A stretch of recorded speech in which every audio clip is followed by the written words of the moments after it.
Well, President Obama has always been a wordsmith, always a great orator, one of the things that defined him as a candidate.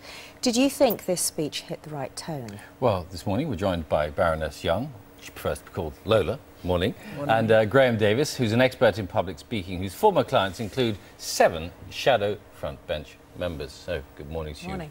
Good morning.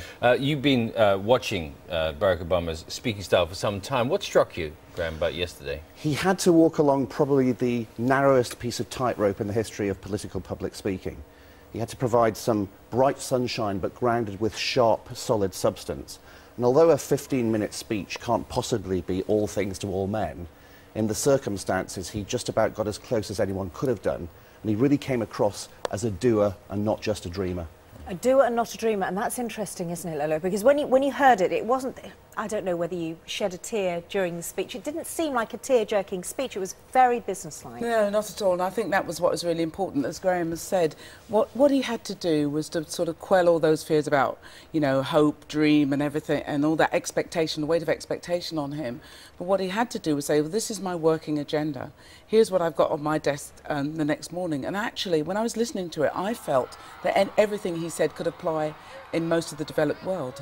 That speech could have been made here. So it's encompassing everybody, saying this is all of our tasks, not just for him. You watched the speech in a public auditorium. Yes, I did. London, in a presumably largely black audience. Well, yeah, it was mixed, but yes. And how was it received? What did the audience do? Well, I mean, the whole event was absolutely amazing, because as soon as the girls and the mother walked into the auditorium, everybody stood up and clapped and cheered. Similarly, when he came in, I mean, there were a couple of standing ovations throughout. It was incredibly emotional, and everybody was really, really engaged with it. And I think actually the experience is heightened by having lots of people around you and seeing it on the huge screen. Yeah, maybe so. When you look at the speech and looked at the context of the speech and what the content of the speech, there was the stuff at the beginning which was about domestic policy and the pick yourself up, dust yourself off. But actually the really stirring stuff was about foreign policy, wasn't it? It was, and it was quite a striking slap in the face at certain stages to George Bush.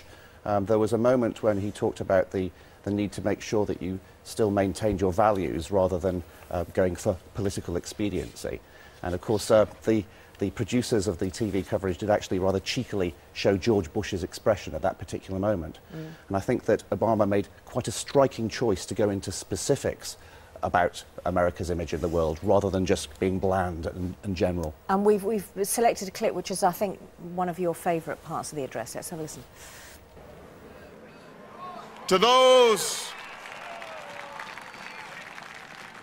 who cling to power through corruption and deceit and the silencing of dissent, know that you are on the wrong side of history, but that we will extend a hand if you are willing to unclench your fist.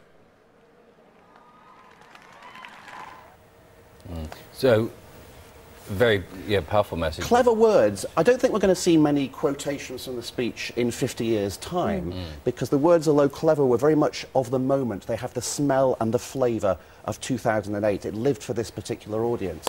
But he was making sure that he was as specific as possible, rather than try to get to too many stratospheric heights. There was, Lola, no sort of ask not what your country can do for you moment, was there? There was an anticipation of that, and I think, and to that extent, I'm sure some people will feel disappointed. But my view is that it was a politician's speech, and that, you know, obviously now he's a serious world stage politician, and that's what he's got to do. It was a kind of mixture of reassurance, but also saying, look, you know, we've got to join in this together, and everybody's got to work on this, and I can't do it all myself. There was a nice bit at the beginning, which I'm sure he won't think is nice, but when he sort of...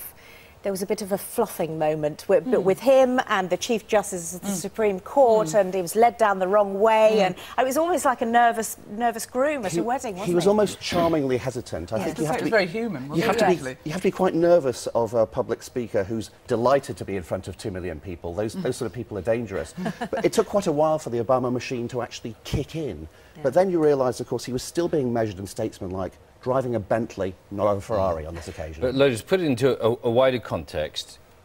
You know, the speech watched in public spaces, not just around America, around the world, in North London. You know, that hasn't really happened before, that an American president gets a standing ovation from people on the other side of the Atlantic. So he is very much a world figure now. Absolutely, and what was also interesting, I have to say, when at the first showing of President Bush, there was lots of booing and hissing as well. So I think people are actually far more engaged with worldwide politics than we might have thought. And this is the moment for us, is to capitalise on that and ensure that people do get much more involved in politics. Okay.